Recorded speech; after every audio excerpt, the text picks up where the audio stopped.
Hola mis amigos de YouTube y de Facebook, ¿cómo están otra vez? Aquí con mi hermano Vicente. Fíjate que te quiero platicar una anécdota que me pasó a mí con unos vecinos donde yo vivo. Ellos tenían un perro labrador grandote, muy bonito, dorado.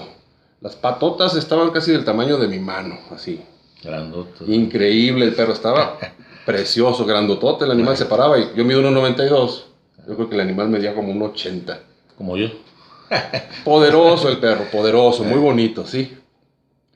No sé si te ha tocado o te ha tocado así alguna vez que llegan unas señoras con un niño chiquito y traen la Biblia. No sé qué religión es. Hermanos separados. Bueno, esos. Digamos, hermanos separados. Y llegan y te tocan y te dicen que te quieren hablar de la Biblia o que te regalan un cuadernito Muchas y esto, veces, ¿no? muchas veces. Yo tengo entendido que ellos no creen en la Virgen.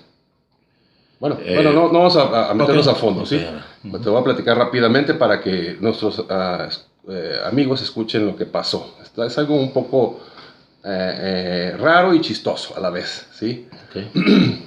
Mis vecinos no tenían cancel afuera de su casa. Órale. Entonces el perro no lo podían tener dentro de ella, ¿sí? Porque pues ellos preferían tenerlo afuera de su casa, pero lo que hicieron al perro no le pusieron una cadena, esas que se usan normales, de esos de castigo, porque la reventaba, las tronaba de la fuerza que tenía el animal. Entonces tuvieron que poner una cadena de esas que usan en las casas, de esas gruesotas, así, en el cuello. Como la que me trae mi esposa a mí. Exactamente. Y pusieron como una alcayata fija en la pared, junto con la cadena, para que el perro... Vamos a ponerle que este es el límite de su casa. El perro llegara aquí y no alcanzara a morder a la gente. Se parara aquí pero no podía pasar más de ahí, de ese límite, ¿no? Ándale que llegan estas señoras a tocar a las casas y cuando no se habían fijado en el perro, ¿no? Cuando ven al perro, el perro se levanta embravecido, pero gruesamente, así, ladra y ladra el perro, enojado el perro. Y se les deja ir a las señoras. Ellas no sabían que el perro llegaba hasta ese límite, ¿no? Traía la cadena puesta. ¿Y qué crees que hicieron las señoras? ¿Qué te imaginas? ¿Qué hicieron? Lo evangelizaron. Virgencita de Guadalupe, por favor, ayúdanos, Virgencita, ayúdanos. Ellas sentían que el animal las iba a despedazar, porque unos pinches colmillones así gigantes que tenía el perro y el animal impresionante, te digo. Imagínate ese animal enojado y se les deja ir hasta sientes que ya te cargó pifas. Y en ese momento sale Aclamaron a la Virgen en la que no creen. Exactamente. Sale mi vecino, muerto de la risa. Hijas de tal, ¿por cuándo que no creen en la Virgen? Mira, jamás volvieron a pararse a predicar ahí. Exactamente. Bueno, la pena que les pusieron rojas, agarraron a su muchacho, vente mijo, vámonos. Y jamás volvieron. Oye, por cierto, quisiera, ahorita que ya estamos en esto, más o menos, que nos platicaras. Ambientados. Exactamente, de la Virgen, de los dogmas de ella, porque mucha gente no cree en ella, ¿no? Y bueno, hay más que sí creen en ella que no. Que los que no. Pero hay mucha gente que habla un poco mal de ella y nos gustaría que nos aclararas algunas cosas. Tú que estás preparado en esto, por favor, adelante hermano, vamos. Bueno, mira, los dogmas marianos, para empezar, dogma... dice el perro que se cae. Continúa. Para empezar, dogma es, ya lo habíamos dicho antes, es una verdad revelada por Dios y reconocida por la Santa Iglesia que obliga a todos los que participamos en la Iglesia Católica a creerlo. Porque es verdad revelada por Dios, no verdad revelada por la Iglesia. Más bien la Iglesia descubre que es una verdad revelada y lo pone como dogma. Uno de los dogmas de la Santísima Virgen María, hablemos por ejemplo del dogma de la Inmaculada Concepción. ¿Te parece? Inmaculada viene la palabra de latín immaculatus, que está compuesta del prefijo in, que significa sin, y mácula, que significa mancha, más el sufijo ado, que indica que no ha recibido la acción, es decir, no manchada. La Inmaculada Concepción es no manchada. El Papa Pío IX, en la bula Ineffabilis Deus, del 8 de diciembre de 1854, dice lo siguiente, textualmente lo voy a leer. Declaramos, pronunciamos y definimos que la doctrina que sostiene que la Santísima Virgen María, desde el primer instante de su concepción, por una gracia y a favor singular de Dios Todopoderoso, a la vista de los méritos de Jesucristo, Salvador del género humano, fue preservada inmune de toda mancha del pecado original, Es una doctrina revelada por Dios y por lo tanto debe de ser creída firme y constantemente por todos los fieles. Eso nos dijo el Papa en esta bula. Incluso, porque dicen, perdón, ya la estoy sumando. Sí. ¿Qué pasó, Enrique? ¿Qué pasó? Adelante. Bueno, al final de cuentas es una imagen, como dicen, no pensamos que es realmente la Virgen María en persona, pero es una imagen que nos la recuerda, como la vemos así los católicos, no pasa nada. Incluso, fíjense que muchos protestantes o hermanos separados, pero ya separados y varias veces dicen que Lutero y que Calvino no creían en esto, y ellos incluso sí lo creen. Les voy a leer un sermón de Martín Lutero sobre el día de la concepción de la Madre de Dios, que dijo en 1527, por boca de Martín Lutero. Es dulce y piadoso creer que la infusión del alma de María se efectuó sin pecado original, de modo que en la mismísima infusión de su alma ella fue también purificada del pecado original y adornada con los dones de Dios, recibiendo un alma pura infundida por Dios, de modo que desde el primer momento que ella comenzó a vivir fue libre de todo pecado. Esto lo dijo Martín Lutero, no lo dijo un sacerdote, no lo dijo la Iglesia Católica, sino Martín Lutero, una vez separado de la Iglesia Católica. Podemos ver algo, porque dicen que los dogmas de marianos dicen que no están fundamentados en la Escritura. Y por eso este tema se llama así. Se llama, los dogmas marianos están fundamentados en la Escritura y en la lógica. Porque la lógica humana, la razón no va peleada con la fe, y la lógica nos dice que sí. Vamos a ver.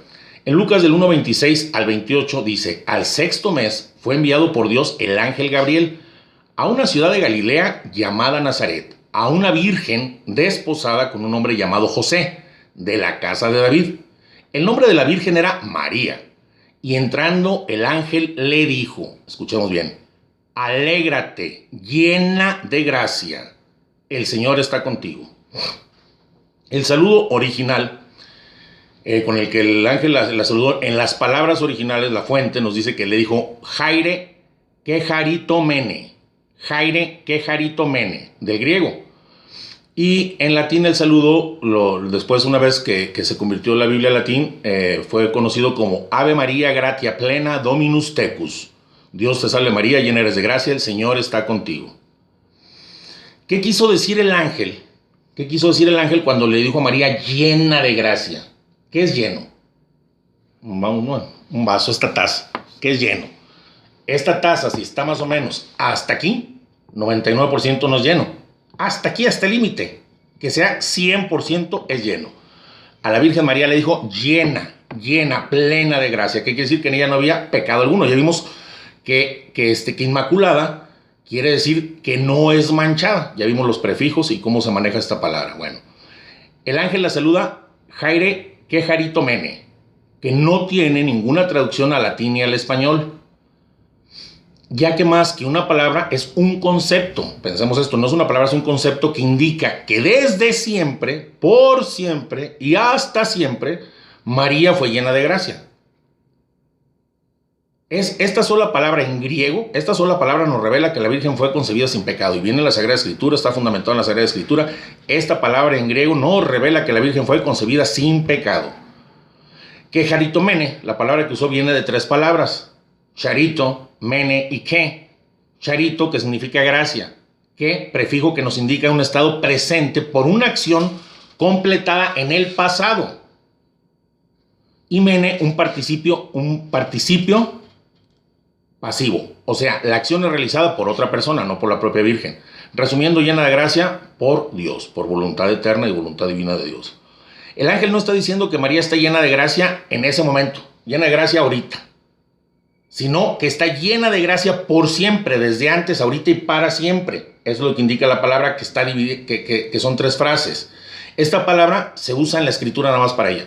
Mucha gente que le he dicho me dice: no, pero también en la Escritura decía que Esteban estaba lleno de gracia. Sí, también dice que Esteban está lleno de gracia, pero es diferente, porque no es desde siempre, es en ese momento.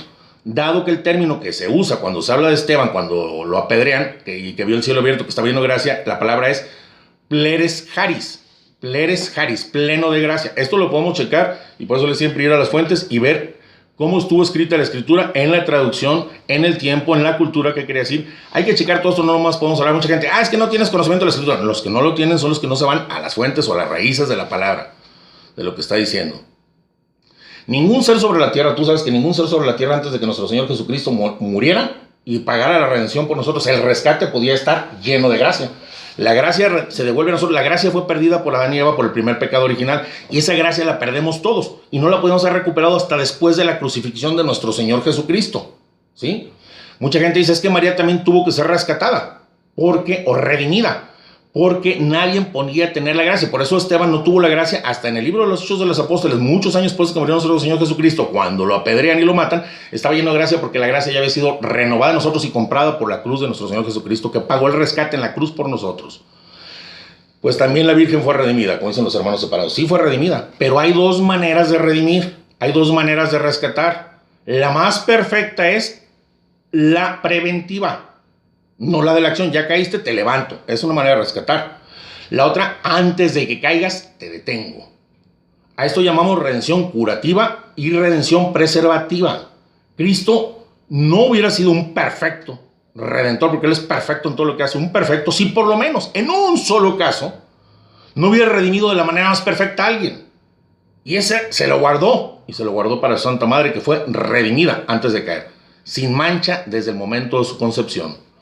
Esto lo hizo nuestro Señor Jesucristo por dos cosas. Una, por amor a su Santísima Madre, la Virgen María. Cuando señalo el cuadro, no estoy señalando a la Virgen María en persona, estoy señalando una imagen que nos lleva a nuestra mente y nuestro entendimiento a saber de quién estamos hablando, ¿ok? Para que no digan que adoramos los cuadros. Y otra la hizo por honor y por honra propia, porque Él es Dios. Al final de cuentas, aunque se anonadó haciendo semejante a los hombres en todo excepto en el pecado, sigue siendo Dios y lo será eternamente, lo ha sido. Es el principio, el alfa y el omega, el principio y el fin. Y Dios, por su honra, lo hizo. ¿Cuándo hemos oído por ahí, dice un santo, que un arquitecto que edifique una casa para él, propia para él, con sus propias manos, con su propio material, con su propio dinero para él, permita que sea ocupada por un enemigo propio, un enemigo de él? Pues si no lo hace un arquitecto, mucho menos nuestro Señor. ¿Cómo iba a permitir Dios que una vil, la palabra, criatura, como Satanás, una vil criatura, como Satanás, porque es una criatura, le dijera a nuestro Señor, ¿sabes qué? María, antes de ser tu madre, fue mi esclava. ¿Y por qué le podría decir eso? ¿Lo puede decir nosotros? Sí. Porque se es esclavo de aquel que se le vence, lo dice nuestro Señor, no yo. Se vuelve siervo uno de aquel que le ha vencido, dice nuestro Señor en la Sagrada Escritura.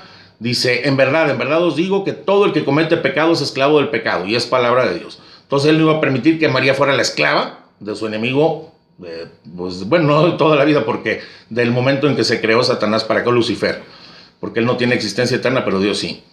Hay algo muy bonito, muy padre, que me gusta hablar a mí, y para mí es un santo, bueno, no es un santo, es un beato. El doctor Juan Duns Scoto, voy a hablar de una persona preparada, por eso digo un poquito su currículum. Nació en Escocia en 1266, entró en los franciscanos en 1279, fue ordenado sacerdote en 1291, estudió filosofía y letras en 1288 y estudió teología en Oxford, alguien preparado. En una disputa pública había más de 200 teólogos que decían que María no había nacido sin mancha del pecado original, y él se quedó callado y escuchó a todos. Al final, cuando le tocó su turno, refutó a todos y los cayó por medio de la Sagrada Escritura. Demostró con la Sagrada Escritura que el privilegio que tiene María está conforme a la fe cristiana. Hay tres preguntas que hizo que me encantan y que es lo que nos dice. Por eso estos dogmas están fundamentados en la fe, pero en la lógica, hermano, en la lógica. Si alguien no tiene lógica, pues alguien que no piensa. Dijo así, preguntó a todos los presentes, más de 200 teólogos, sacerdotes, cardenales, personas del pueblo, y les dijo: a Dios le convenía que su madre naciera sin mancha del pecado original. ¿Esto era lo más honroso para él, sí o no? Y todos contestaron una vez: sí, a Dios le convenía que su madre naciera sin ninguna mancha. Segunda pregunta, dijo: ¿Dios podía hacer que su madre naciera sin mancha del pecado original? Todos respondieron: sí, sí podía hacer que su madre naciera sin la mancha del pecado original. 3 les preguntó: ¿lo que a Dios le conviene hacer, lo hace? Y todos respondieron: sí, lo que a Dios le conviene hacer, lo hace. Entonces Juan Duns, el beato doctor Juan Duns Scoto, exclamó en voz alta: potoit decuit ergo fecit, que quiere decir pudo, convino, luego lo hizo. Pudo porque era Dios, quiso porque era hijo, luego lo hizo. Pudo, quiso y lo hizo. Porque si quiso y no pudo, No es Dios, lamentablemente, hermanos. Y si pudo y no quiso, no es hijo. Digan pues entonces todos, que pudo, que quiso y que lo hizo.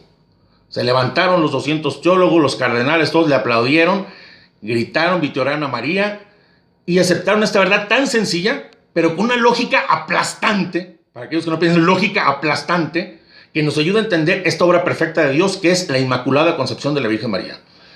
Hasta ahí lo que dicen en algunas partes de la Sagrada Escritura. Vamos a ver otras cositas rápido, por qué conviene que sea inmaculada.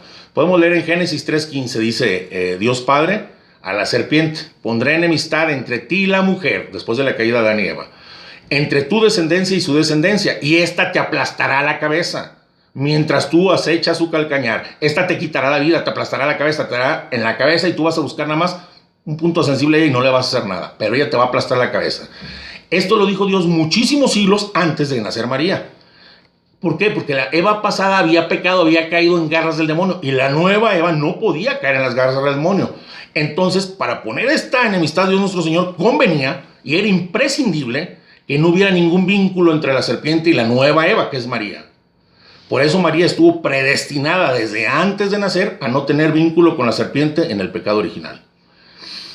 Así como Adán, el primer padre de nosotros, y Eva fueron creados sin pecado para pasar la prueba que reprobaron, por lo que tenemos estas broncas ahora que morimos y que trabajamos y que el sol de nuestra frente y que la enfermedad, bronca que ellos hicieron, había hubo un nuevo Adán y una nueva Eva.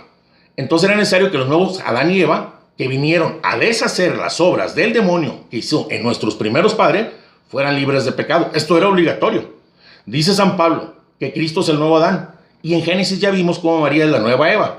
Por eso llega a decir San Irineo. Dice así: como aquella Eva, teniendo a Adán por varón, pero permaneciendo aún virgen al desobedecer, fue la causa de la muerte. Pues así también María, teniendo ya un varón predestinado, sin embargo, fue virgen obediente. Y así fue causa de salvación para todo el género humano. De este modo, el nudo de la desobediencia de Eva quedó suelto por la obediencia de María, lo que ató por su incredulidad Eva, lo desató por la fe María. Es decir, como un nudo es desatado pasando las puntas por el mismo lugar, pero al revés, así la redención se obró de modo idéntico, pero a la inversa de la caída por los nuevos Adán y Eva, Jesucristo y María. Aquí estamos hablando de lo que es la Inmaculada Concepción, es lo que vimos ahorita. Son 4 dogmas, vamos a tratar de hablar rápidamente de ellos, sencillos, con lógica, fundamentados en la Escritura. Vamos a ver sobre la virginidad perpetua de María, que por ahí ayer me tocó ver un video de un cuate que de veras no piense, que no tiene lógica. Ahorita te digo al final de qué se trató y lo que le contesté. Pero bueno, adelante, hermano. Vamos a ver el dogma de la virginidad perpetua de María. El dogma mariano más antiguo afirma que María fue virgen antes, durante y después del parto. En el concilio de Constantinopla, en el 553, se reconoció a María con el título de Virgen Perpetua. Hay partenos. Isaías 7:14 nos dice, vamos a ver porque todo está fundamentado en la Biblia, como les digo. He aquí que una virgen concebirá y dará a luz un hijo y le pondrá por nombre Emmanuel, que quiere decir Dios con nosotros. En Lucas 1:34 vemos que dice, María respondió al ángel, ¿cómo será esto? Puesto que yo no conozco varón, aún que estaba ya desposada con José. El ángel le respondió, el Espíritu Santo vendrá sobre ti y el poder del Altísimo te cubrirá con su sombra. Por eso el que ha de nacer será santo y será llamado Hijo de Dios. Mira, fíjate lo que le dijo después, mira, también Isabel, y eso nos lo está diciendo nosotros, miren, también Isabel, la pariente de María, ha concebido un hijo en su vejez, nos lo está diciendo a nosotros y a los hermanos separados. Y este ya es el 6º mes de aquella que llamaban estéril, y nos lo está diciendo a nosotros, porque ninguna cosa es imposible para Dios. Y es palabra de Dios. Se lo dijo a la Virgen, pero nos lo está diciendo más bien a nosotros. Nada es imposible para Dios. Algunos protestantes dicen que María tuvo más hijos, creen que fue virgen nada más hasta el nacimiento de nuestro Señor Jesucristo, y se basan, según ellos, en la Biblia en 3 palabras que dicen. Una que dice hasta, otra que dice hermanos de Jesús, y otra que habla de un primogénito. Vamos a ver las 3 palabras rápidamente. Hasta. En esta se basan los hermanos separados para decir que tuvo más hijos, como el cuate del video que escuché ayer. Dice, despertando José del sueño hizo como que el ángel del Señor le había mandado, y tomó consigo a su mujer, y no la conocía hasta que ella dio luz a un hijo, y le puso por nombre Jesús. Ellos dicen, hasta ahí no la conocía, pero después sí. Vamos a ver.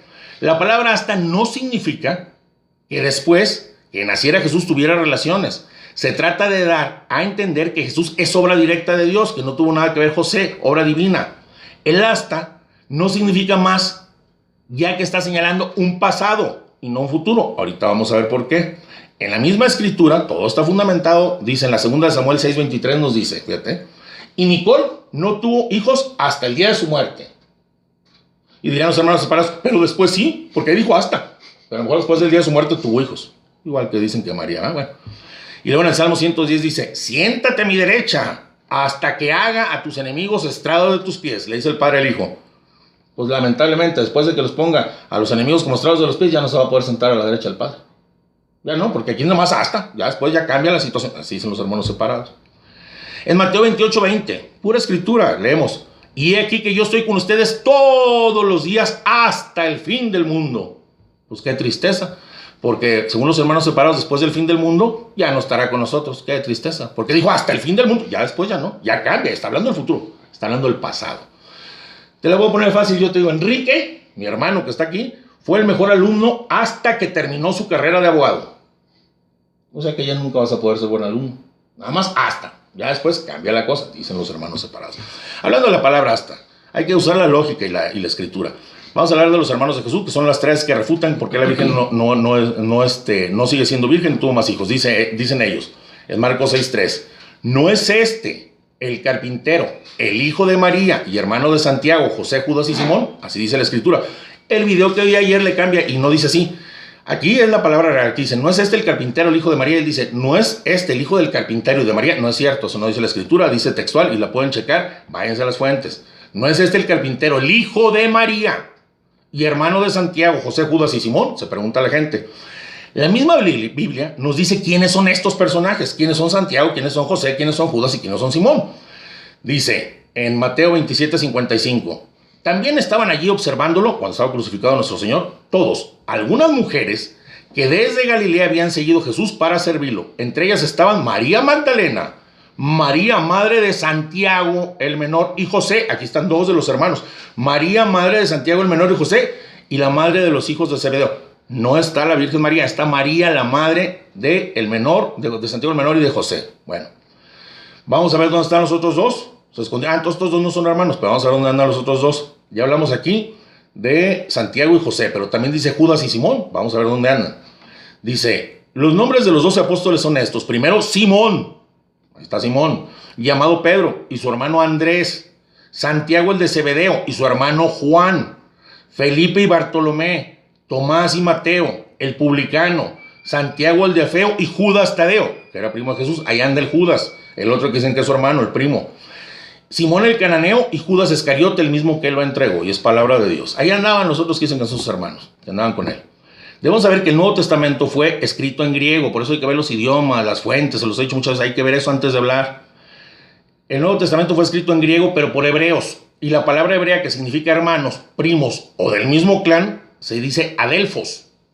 El griego tiene una palabra específica para primos, que se dice anepsios, pero los traductores hebreos usaron adelfos, la que significa primos, hermanos, del mismo clan, del mismo grupo, para traducir la palabra aramea hermano. No lo digo yo, váyanse a las fuentes, ahí está. Que incluye primos, tíos y personas del mismo clan, ¿ok?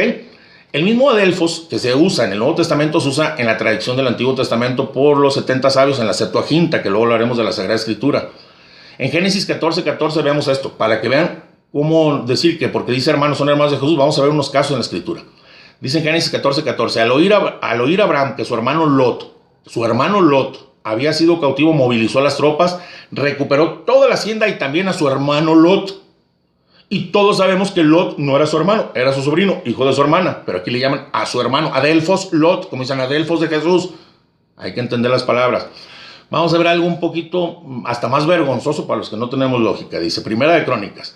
David pues congregó a todos en Israel, en Jerusalén, para subir el arca de Yahvé al lugar que había preparado para ella. De los hijos de Coat, está hablando de clanes, agarró a Uriel el jefe y a sus hermanos, 120 hermanos tenía Uriel. De los hijos de Merarí, agarró a Asaías el jefe y a sus hermanos, 220 hermanos. Eran hermanos de Asaías, hijos de Merarí, 220. De los hijos de Gersón, a Joel el jefe y a sus hermanos, 130. De los hijos de Elisafat, a Semaías, el jefe, y a sus hermanos, 200 hermanos. De los hijos de Hebrón, a Eliel, el jefe, y a sus hermanos, 80. De los hijos de Uziel, a Aminadab, el jefe, y a sus 112 hermanos. O sea, había unos que tenían 220, otros 130, otros 300. No, pues sí se notaba que no había tele. Digo, si ustedes piensan que todos los que llaman adelfos hermanos, son los hermanos, están hablando del mismo clan, primos, tíos, sobrinos, familiares del mismo clan, hasta sirvientes del mismo clan, adelfos. Ay, perdón, no me vayan a decir luego que me enojo, porque dicen que no estoy enojado, me emociono. Es diferente. Muy bien. Échale. Igual podemos ver, les voy a decir algunas palabras, chéquenlas en la escritura donde se habla de adelfos, hermanos y que no son hermanos, podemos ver. En Primera de Crónicas 23 del 21 al 22, en Primera de Samuel del 9-13 y también del 20 al 32, en Segunda de Samuel 1-26, en Amos 1-9, en Deuteronomio 23-8, en Segunda de Reyes 10 del 13 al 14, en Nehemías del 5-8, Jeremías del 34 al 9, y hay 1000 citas más que podemos ver que se llama hermanos a los que no son hermanos. Y es que dice ahí hermanos, sí, adelfos, hermanos del mismo clan, de la misma familia. No existe una sola sugerencia en la Biblia que diga que María tuviera otros hijos, no hay una sola. El ángel del Señor se le apareció a José en sueños, vean esto, y dice: levántate, toma contigo al niño, no toma contigo a tu hijo, toma contigo a José, al niño y a su madre, y huye a Egipto, al niño, o sea, al único, al niño, y estate ahí hasta que yo te diga, porque Herodes va a buscar al niño para matarlo, es palabra de Dios. Cuando se le pierde el niño en Jerusalén, acordémonos a Jesús y a María, dice que lo buscan entre los parientes y entre los conocidos. José y María, no habla que lo buscaron José, María y los hermanos de Jesús, no, porque no tenía hermanos, no lo buscaron, a menos de que se hubieran quedado a jugar canicas mientras los papás los iban a buscar todos preocupados. Digo, y lógicamente, porque si no usamos la lógica, podemos usar la ilógica, que es la que usan los hermanos. Pero no encontrarlo, se volvieron a Jerusalén en su busca. En la escritura se refiere como el hijo de María, no como un hijo de María. Incluso en lo que empezamos a leer al principio dice Marcos 6:3, no es este el carpintero, el hijo de María. No dice uno de los hijos de María. Pues hubiera estado mal si no dijera uno de los, el hijo de María, el que tiene, el que fue hasta el último y se acabó. Ok. En Juan 19, 26 al 27 dice: Jesús viendo a su madre, fíjense, en el momento de la crucifixión, y junto con ella al discípulo a quien amaba, dice a su madre: mujer, ahí tienes a tu hijo, su discípulo, no su hermano. Y ya vimos de quién es hijo, y ese hermano, Santiago y Juan son hermanos, los hermanos de los hijos del trueno. O sea, todo eso ya lo hemos visto y lo sabemos. Ok. Jesús viendo a su madre junto a ella al discípulo a quien amaba, dice a su madre: mujer, ahí tienes a tu hijo. Luego le dice al discípulo: ahí tienes a tu madre. Y desde aquella hora el discípulo la acogió y se la llevó a vivir a su casa. Algo totalmente fuera de orden, porque en el pueblo judío, en el pueblo hebreo, una mamá sola era tan amada por Dios, incluso que a la viuda de Naín le resucitó a su hijo, nuestro Señor Jesucristo, en vida, porque era difamada, era deshonrada, no se le daba trabajo, no se le daba nada. Era como una maldición de Dios que estuviera sola y que no tuviera más hijos con quien se quedaran. Pero si Jesús está muriendo, pues qué mal hubiera hecho decirle a los hermanos: ustedes no se preocupen de mi mamá, no la vuelvan a ver, váyanse. A lo mejor los hijos andaban uno en Las Vegas, y otro en París, otro en Francia, en Australia, se fueron por ahí a pasear, porque se la encargó a Juan. Si se la encarga a Juan es porque no tiene más hermanos, se la encarga a uno de sus discípulos y se la lleva a vivir a su casa. Y en Juan no le da como madre a todos. Bueno, y primogénito, la última palabra por la que dice: no, es que hasta hermanos de Jesús, ahora primogénito. El hecho de que Jesús sea primogénito no significa que la Virgen María tuviera más hijos después de que dio a luz a Jesús, su primer hijo, sino significa más bien que antes de Jesús la Virgen no había tenido otro hijo, su primogénito, el primero. Vamos a ver por qué era importante esto. La ley, al hablar del primogénito, no le importaba si en algún momento nacía otro después, no le importaba la ley, sino solamente el primogénito. ¿Por qué? Porque era muy importante para los judíos, porque el primer hijo quedaba consagrado a Dios totalmente. Esto lo vemos en Éxodo 13:2. Dice: habló a Moisés diciendo: conságrame todo primogénito, es una orden de Dios, ya sean hombres o animales, míos son todos míos, es palabra de Dios. Esto y no otra cosa es lo que enseña el Evangelio, es decir que Jesús fue el primogénito. En ningún caso quiere decir el primero de otros. Los protestantes, fíjense, ahí les voy una cosa sobre este tema, la virginidad de María. Los protestantes dicen que no creen en el purgatorio. Le digo: ¿por qué no crees en el purgatorio, hermano? Cuando me preguntan, ¿no está en la Biblia? Bueno, pero se puede asumir esta... No, es que nosotros no asumimos. Lo que no está en la Biblia no lo creemos. Ellos dicen que no creen en el purgatorio porque no está en la Biblia y que no lo asumen. Pero sí creen que María tuvo más hijos. Y le digo: ¿de dónde sacan esto? Lo asumimos de la Biblia, aunque no está escrito. Diría este cuate: que alguien me explique, o sea, que alguien me explique, yo no entiendo. ¿verdad? Bueno, los protestantes como nosotros suelen saludarse como hermanos. Hola, mi hermano, y sus predicadores se dirigen a la asamblea como queridos hermanos, dice el pastor. Y sabemos que todos, a veces hay una asamblea o una congregación de 500 hermanos. Queridos hermanos, dice el pastor. Sabemos que no son hijos de una misma madre y sería ilógico, como es ahora, que las generaciones futuras dijeran, mira cuántos hijos de una sola madre había en esa congregación. Perdón. Bueno, estamos hablando de la Inmaculada Concepción, la Virgen María, dos más que son rápidos para que veamos los dogmas tan fundamentados en la escritura y en la razón y en la lógica. Si no hay razón y lógica, de nada nos sirve la escritura. Digo, no podemos entender nada, no podemos razonar. Dios por eso nos dio la razón, que la fe la complementa. La maternidad divina de María. ¿Por qué María es Madre de Dios? La fiesta de María, Madre de Dios, Teotocos, es la más antigua que se conoce en Occidente. En las catacumbas de Roma, donde se reunían los primeros cristianos a celebrar la Santa Misa, ya se encuentran pinturas con esta inscripción, Teotocos, Madre de Dios. María no fue Madre de Dios eternamente, comenzó a ser Madre de Dios cuando Dios quiso entrar en el tiempo y hacerse hombre, dice la Sagrada Escritura. Al llegar a la plenitud de los tiempos, envió Dios a su Hijo nacido de mujer, de una mujer, de una humana. ¿Cómo puede ser María la Madre de Dios si entonces ya existía antes de que naciera? Nos dicen los hermanos. Bueno, madre es quien engendra. Jesús fue engendrado en el vientre de María y Jesús es Dios. Entonces es Madre de Dios. Vamos empezando con lo simple. Un poquito más. La verdad de que María es Madre de Dios es parte de la fe de todos los católicos. El dogma del Concilio de Éfeso, en el año 431, es el primer dogma mariano que existe, donde se llama Teotocos. Aunque esto parece centrarse en María, le ponen mucha atención a María y buscaron hacer un dogma mariano. No. La bronca aquí no era ver si María era la Madre de Dios. La bronca aquí era que estaban los arrianos y muchos decían que Dios no era verdadero hombre. Aquí se buscó saber que Cristo era 100% hombre y 100% Dios. Una vez que se determinó que es 100% hombre y 100% Dios, y María es realmente madre del 100% hombre, es María, Madre de Jesucristo. Y vamos a ver por qué, porque es una persona. Lo que se buscaba ya no era si María era la Madre de Dios en los concilios. Somos cristocéntricos. Buscaban que la gente no dijera herejías y que Cristo no era verdadero Dios y verdadero hombre. Cuando se detecta esto, entonces se dice, bueno, si Jesús es verdadero hombre, verdadero Dios, y María es su madre, pues María, entonces, por consecuencia, es Madre de Dios. Que no era lo que se buscaba, pero a eso se llegó, que era lo que el Señor sí quería que viéramos. La maternidad divina de María es el culto que profesamos nosotros, por eso, porque es madre del verdadero Dios, porque creemos y amamos a Cristo y por eso la amamos a ella en consecuencia porque es su madre. No es nada más a ella y a Cristo por aparte, no, a ella la amamos porque entendemos este dogma. Dice que incluso en el Concilio de Calcedonia en el año 451, en el que Cristo fue declarado verdadero Dios y verdadero hombre, unos años después fue declarado verdadero Dios y verdadero hombre, nacido por nosotros y por nuestra salvación, de María Virgen y Madre en su humanidad, entonces sí se reafirmó la maternidad de María. La maternidad divina es el fundamento, es como lo decía. Miren, les voy a explicar una cosa sencilla de entender. Así como toda madre humana, no es solamente madre del cuerpo, sino de la persona. Por ejemplo, mi mamá, que está aquí, es mi mamá. Y yo no le voy a decir, no es mamá de mi cuerpo, es mamá de una persona, de Vicente Javier González Álvarez, de una persona. Mi mamá, yo no le digo, hola mamá de mi cuerpo, si no le digo mamá de una persona, ¿sí? Porque mi cuerpo y mi alma juntos constituyen una sola persona, Vicente González. Si yo solo fuera un cuerpo, sería un cadáver. Y si solo fuera un alma, pues sería un espíritu. Entonces requiero ser alma y cuerpo para ser una persona.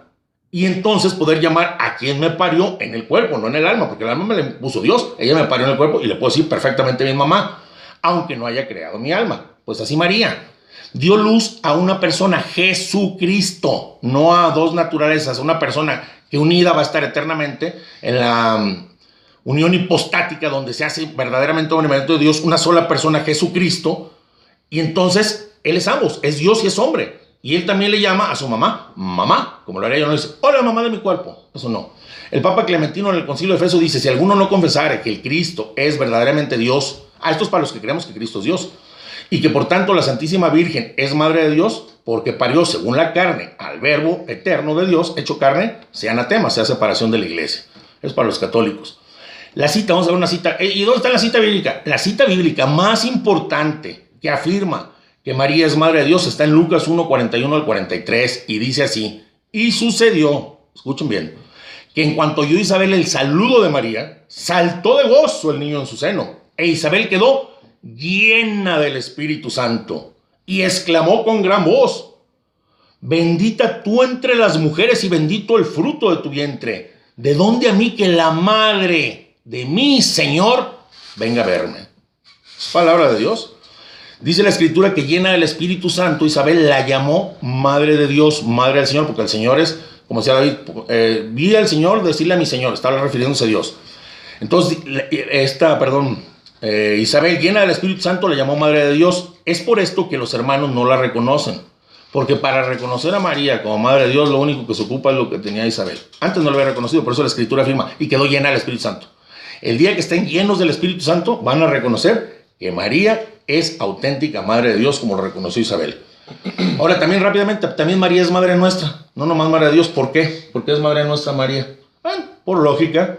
Así como una mamá no es mamá solo de unas partes de nuestro cuerpo, mi mamá no es mamá de mi brazo, hola mamá de mi brazo, hola mamá de mi cabeza, no, mi mamá es mamá de todo mi cuerpo también, pues es mamá de todo el cuerpo de Jesucristo completo. Y si Cristo dice que Él es la cabeza de la iglesia y su cuerpo místico son los miembros, María es madre de la cabeza y madre de los miembros. Pero dice, ustedes son los miembros, nosotros somos los miembros del cuerpo místico de Cristo y Él es la cabeza. Si María es madre de la cabeza, pues también es madre de los miembros y esos miembros somos nosotros y por eso la podemos llamar madre. Aunque no es madre de la carne, así como a la madre de la carne la llamamos madre, aunque no es madre del espíritu. Híjole, una lógica facilísima. Digo, hay que entender. Bueno, y también puede ser nuestra madre, ¿por qué? Es madre espiritual, ya que por ella nos llegó la nueva vida. La vida antigua que teníamos en el espíritu la perdimos por ella. Estamos condenados a la muerte, al fracaso, al Seol, a la tumba, como le quieran llamar, pónganle el nombre que quieran, condenados. Y por ella nos llegó la vida, la nueva vida en el espíritu, a través de ella. Si ella es la que nos está trayendo a la nueva vida en el espíritu, entonces también se vuelve madre espiritual nueva. Es la nueva Eva que nos trae la vida nueva. Entonces también la podemos llamar madre porque es madre espiritual. Y el último dogma que queda pendiente, que también con este muchacho lo decía ayer, y es que no conocen los católicos, conocemos un poquito y que investiguen para que se dé cuenta que es cierto. La asunción de la Santísima Virgen al cielo en cuerpo y alma.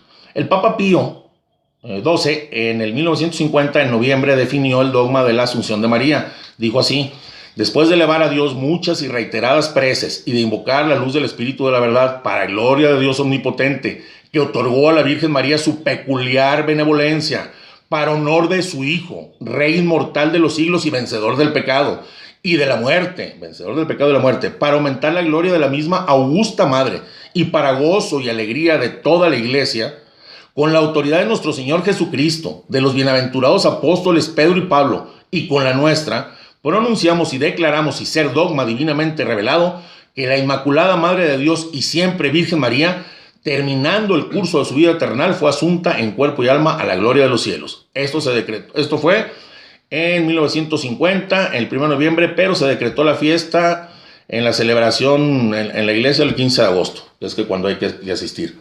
¿Por qué dice Asunción y no Ascensión? Asunción, María no subió por sus propios medios, fue elevada por Cristo. Asunción, fue elevada por Dios a los cielos. Esa es la Asunción de María. La ascensión del Señor es diferente, porque Él fue elevado por Él mismo, porque Él mismo es Dios. Esto no está fuera del contexto bíblico, porque siempre Biblia, ¿dónde dice la Biblia? Vamos a ver, no está mal que se diga que Dios asciende a los cielos a un ser humano en cuerpo y alma. Esto está totalmente fundamentado en la Escritura. Vamos a ver lo que dice en Primera de Tesalonicenses número 4, versículos del 15 al 18. Dice así: y los que murieron en Cristo, fíjate hermano, resucitarán en primer lugar. Después nosotros, los que vivamos aún, los que quedemos, seremos arrebatados en las nubes junto con ellos al encuentro del Señor en los aires, y así estaremos siempre con el Señor. Y todavía nos dice, y así consuélense con eso los unos a los otros.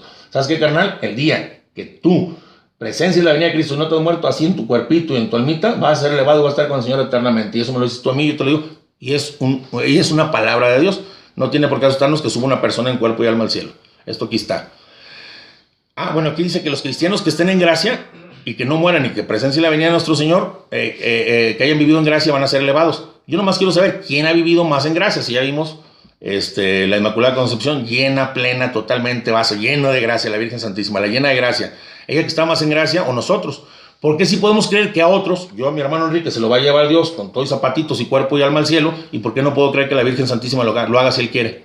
Si está en la Sagrada Escritura, donde dice que no, ¿quién merecerá más ser llevado al cielo en cuerpo y alma? Yo o la Santísima Virgen María.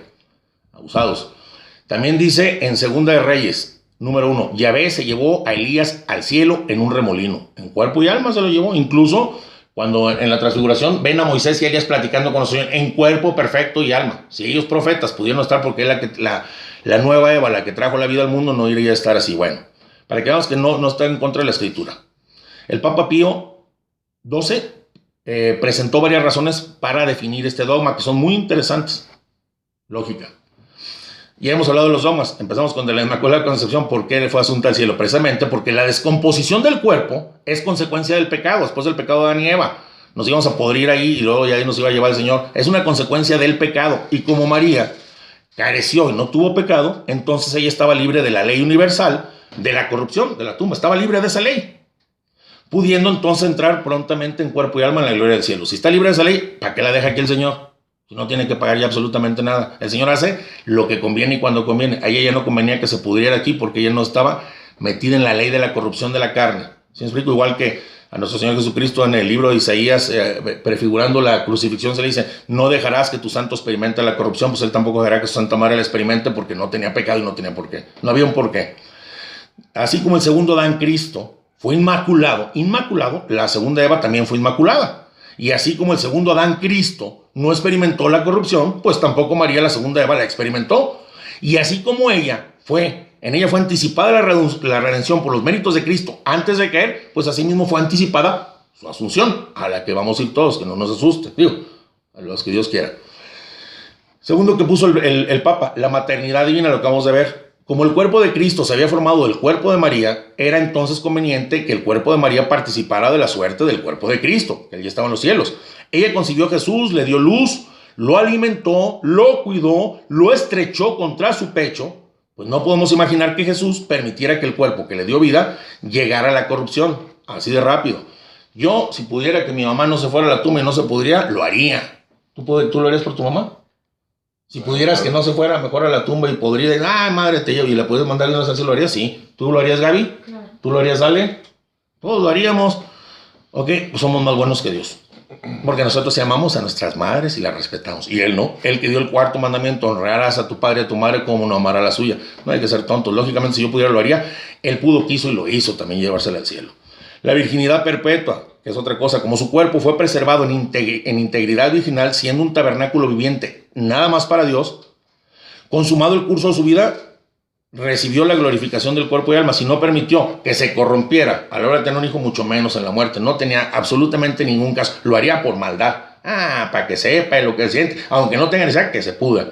Eso no lo hace un buen hijo y menos Dios. El fruto pleno de la redención. La madre, fíjense, ¿cuál es el fruto pleno de la redención? ¿Qué es lo más fregón que nos dio la redención de Cristo? Estar en el cielo con cuerpo y alma glorioso y resucitar. Es el fruto de la redención.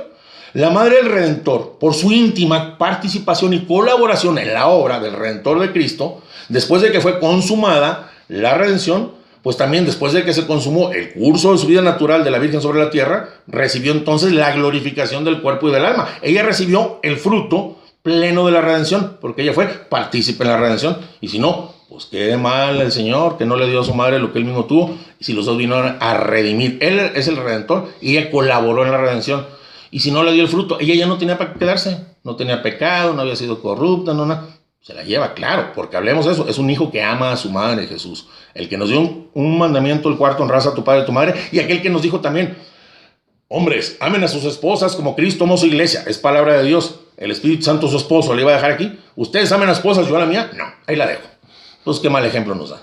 Bueno, el Papa Juan Pablo II señaló que en la Asunción de la Virgen podemos... Fíjense lo que dice el Papa Juan Pablo II, con esto termino, y va directamente contra el video. Yo, cuando estaba escribiendo eso, me llegó el video después. Dios por algo hace las cosas, de lo que dice el Papa Juan Pablo II, para aquellas mujeres protestantes que están en contra de que María fue asunta al cielo y que María fue virgen. Para las mujeres, más que para los hombres, se les va, El Papa Juan Pablo II señaló que en la Asunción de la Virgen podemos ver la voluntad divina que promueve a la mujer con igual participación que el hombre, a iguales, hombre y mujer.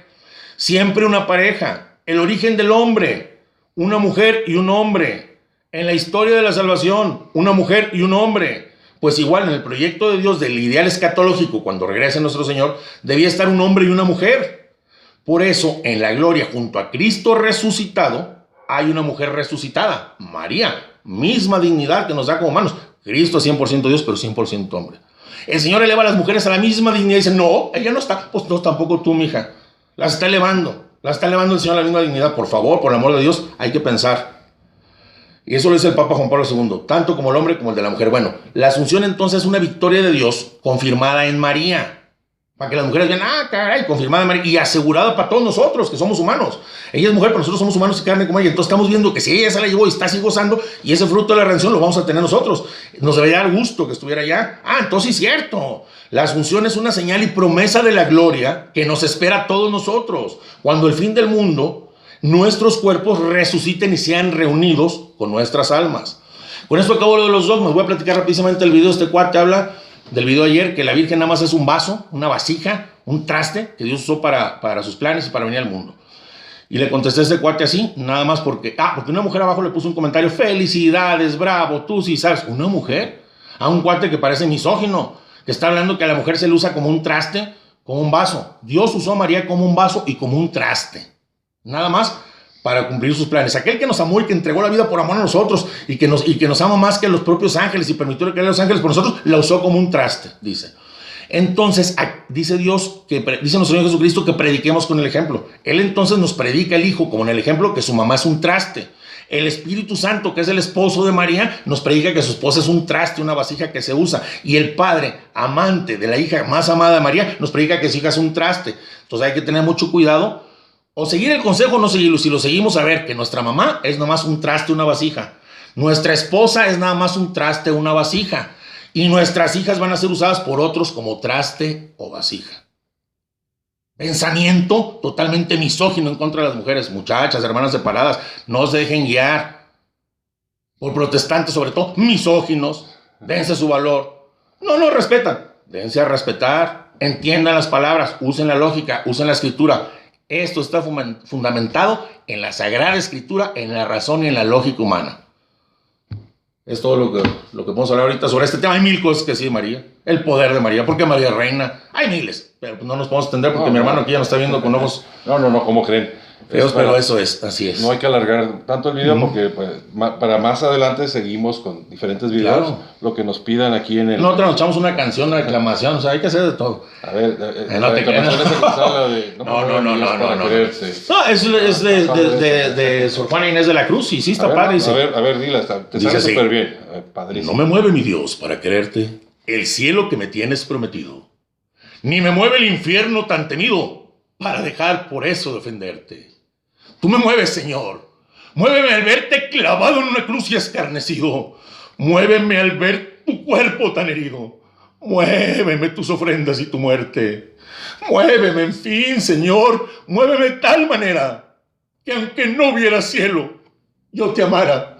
Y aunque no hubiera infierno, te temiera. ¿Y sabes qué? No me tienes que dar porque te quiero. Porque aunque lo que espero hoy no esperara, ¿sabes qué, mi Señor? Lo mismo que hoy te quiero, te quisiera. Bravo, hermano. Bravo, muy bien. Está bien. Muy bien.